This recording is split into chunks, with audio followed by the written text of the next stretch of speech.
키워드 중에서 이거 사실 다 우리랑 관계된 거예요. 뭐 집값 크게 보이죠. 고용 위기, 노인 부양 문제, 무상급식, 무상보육, 환율, 가계 부채 이런 큰 여러 문제가 나왔는데 과연 각 후보 캠프에서 정책을 내놓긴 하는데 이런 문제를 실질적으로 풀어주겠느냐 얘기를 좀 해보도록 하죠. 일단 윤 기자께서는 저 키워드 중에 어떤 게 제일 크게 보이세요? 일단 여러 가지로 뭐 경제 위기다 해가지고 여러 가지 복합적으로 다 이게 다가올 텐데 네. 서민 경제에서 가장 체감을 할 수 있는 게 바로 물가라고 그렇죠. 생각을 합니다. 네. 이 물가 같은 경우에는 뭐 여러 가지 뭐 집을 나서서 교통비가 있을 수 있고요. 또 버스비, 뭐 지하철 요금, 뭐 그런 것도 있고 또 장을 보러 갔을 때 또 시장 물가, 장바구니 물가 이런 것도 여러 가지가 있는데 그 여러 가지들이 다 이제 뭐 인상 요인이 다들 나름대로 있겠지만은 전기료를 한번 그냥 예를 들어서 본다면 올해 이제 계속 이슈가 되지 않았습니까? 몇 퍼센트 올린다, 뭐.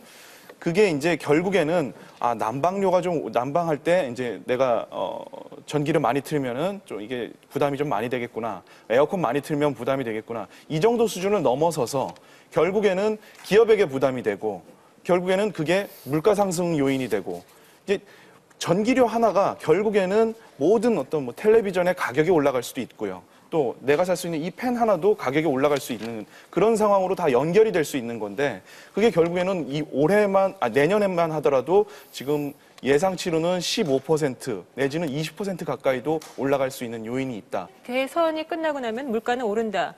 이렇게 얘기하지 않습니까? 경제부처 기자분들 나와 계신데 어떻게 보세요? 지금 말씀하신. 물가 분명히 중요하다고 생각합니다. 그리고 서민들이 체감하는 거는 지표상의 물가보다 높은 게 사실이고요. 하지만 그 막상 누가 되든 간에 저는 어떤 물가를 정책적인 개입을 통해서 이렇게 크게 잡을 수 있다고 생각하지는 않거든요. 예, 그 부분은 오히려 이제 정부가 개입해서 부작용이 날 수도 있는 측면도 있고요. 저도 약간 말씀드리면은 이런 측면이 있습니다. 그러니까 물가는 사실 서민들하고 이 정부 관료들하고 상당히 큰 괴리가 항상 있는 부분인데요. 왜냐하면 물가 지표상으로 보면은 현재 물가는 1~2% 정도 상승을 하고 있어요.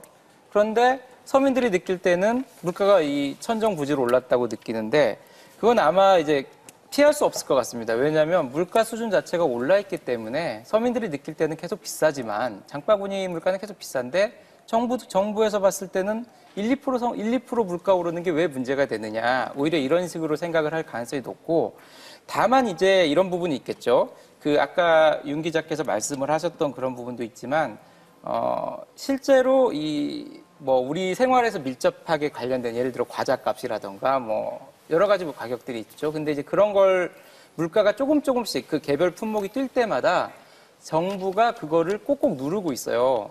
누르다 보니까 그게 다른 데서 또 다시 튀어오를 수가 있고 그리고 그 언젠가는 그게 기업의 부담 때문에 튀어나오겠죠. 물가가 튀어나왔을 때 그게 한꺼번에 폭발하면은 서민들이 느낄 때 오히려 물가 부담이 더 커질 수 있다.